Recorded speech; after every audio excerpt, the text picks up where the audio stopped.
First up is the area around Imperial Palace. This area is important because this is where the residence for Tokyo's imperial family is. One thing that stood out to me about this area was the streets are extremely clean, and so is the entire area. Probably one of the most clean cities you will come across here in Tokyo, and the Imperial Palace is that place where it's very clean. The site of the Imperial Palace is actually where the Edo Castle was located. Head over to the area where Chiyoda is and you will find the Imperial Palace. Just keep in mind, Tokyo is the largest city in the world, so there is a lot to see. Next up, we're headed to Sensoji Temple. This is actually one of the most photographed temples in all of Tokyo. It is the oldest Buddhist temple here in the capital with a 5-story pagoda. The good news is it is one of the most popular free things to do in all of Tokyo.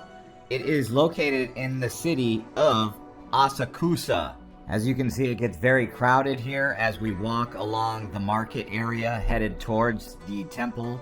Once you get to the temple, you can burn incense and you can participate in other Buddhist rituals. I would say plan for 2 hours at this location. You don't really need that much time. You just go here, do some shopping, explore the temple, and take some pictures, and you'll be satisfied. And here you can see they are burning the incense, and the reason you do that is to purify the body before visiting the temple. Next up, we're headed to one of the hip by this point because we're going to talk about Japanese food. That's going to include a lot of ramen, and in Tokyo, it's okay to slurp your noodles.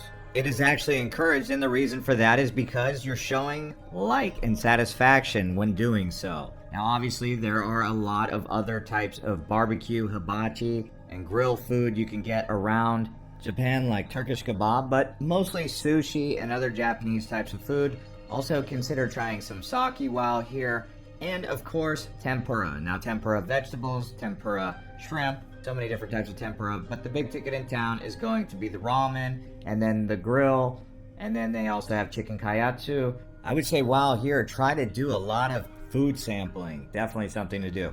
Now we're going to go to a seafood market. This is a Japanese fish market. There are a couple. These are world renowned because of all of the fish they used to bring in. Nowadays, they don't have as much fish in the Pacific Ocean as they used to. So a lot of it is imported, but you will still see that one of the main markets is open, the Tsukuji market. The biggest one in Tokyo actually closed. This is the only one that's now open. You can find it on Google Maps. Next up, I will recommend going to the Tokyo National Museum. They also have the Natural Science Museum here of Tokyo. All of this is pretty much in the same area, very close nearby the Imperial Palace. So you can do museums and Imperial Palace in a day. That's how I would probably try and plan this. The Natural Science Museum is a great place for the kids. It's 1,000 yen for adults. Kids under 18 are free. Next up, we're headed to Ginza. Now, this is the most expensive neighborhood in all of Tokyo. When I was walking through here, I was amazed at how small and skinny the buildings are. They're like stacked one on top of each other. But it's a nice stroll if you wanted to go through a place where they have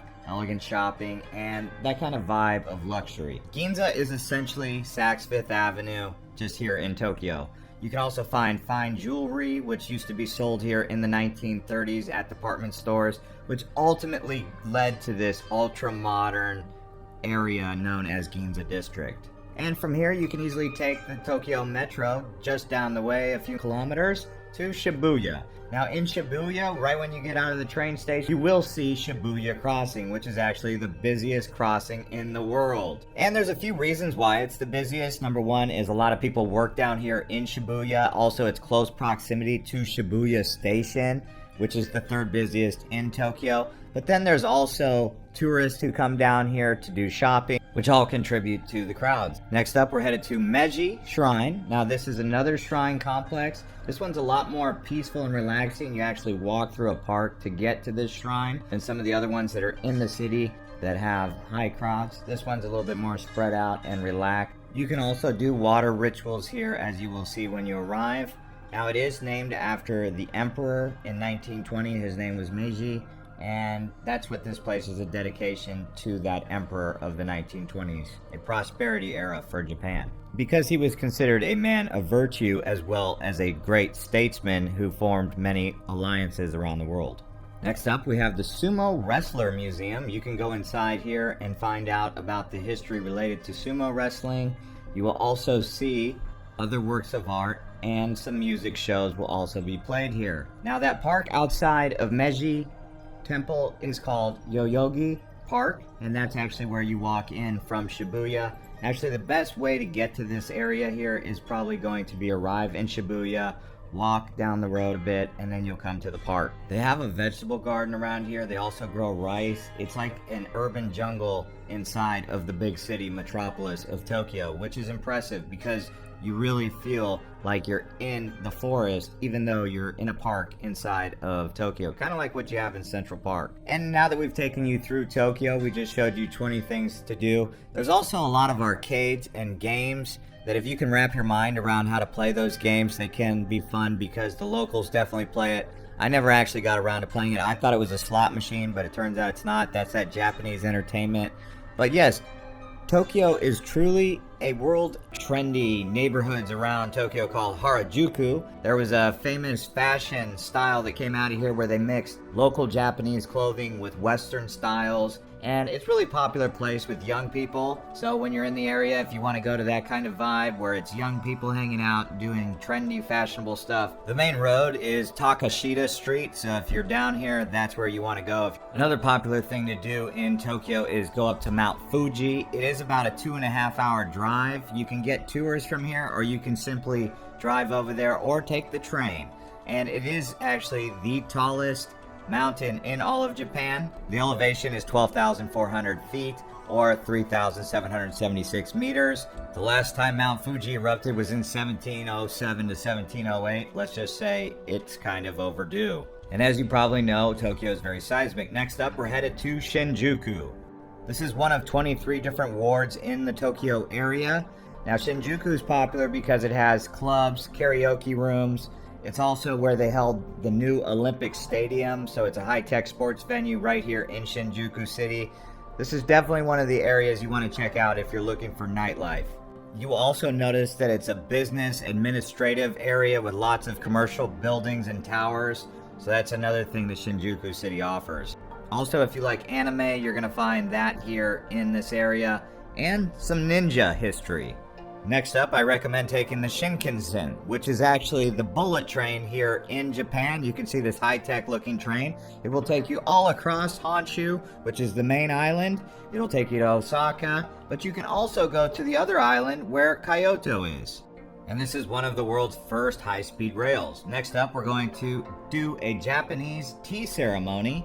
Now, tea is very popular in Asia, but in particular here in Japan. Now, a Japanese tea ceremony usually includes matcha, also known as powdered green tea, the procedure called teme.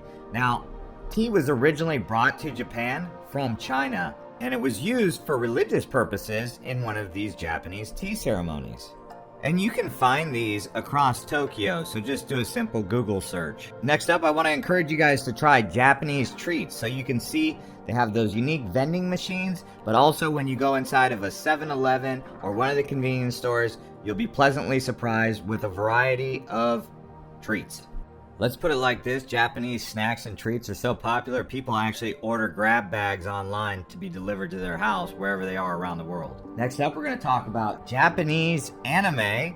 They have souvenir stores around here, and you can really get a feel for the culture of anime here. As you guys know, also Hello Kitty is from Japan. Other popular Japanese anime include Pokemon, Hanakappa, Yokai Watch. You can check those when you're there.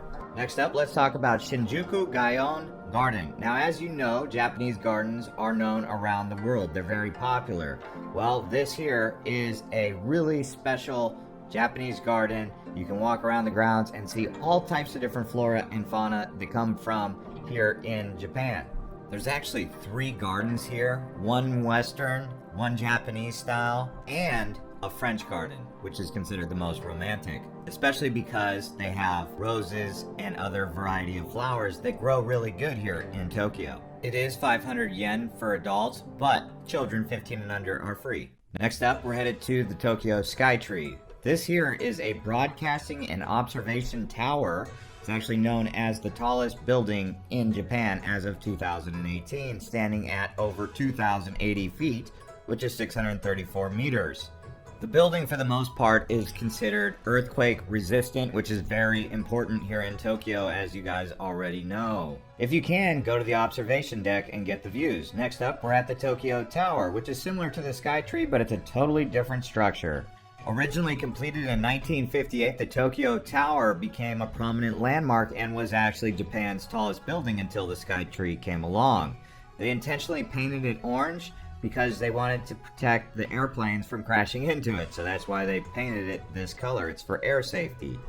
Now let's talk about the best way to get around Tokyo. That's going to be on the metro. So when I first arrived in Tokyo, I found the metro to be complicated, and it wasn't in English, but as time went by, I discovered that the Tokyo Metro is very efficient. All it took was me figuring it out, and that took about 2 to 3 days. And by the way, if you guys are enjoying this video, please consider liking the video and subscribing. Also, thank you to all of our channel members.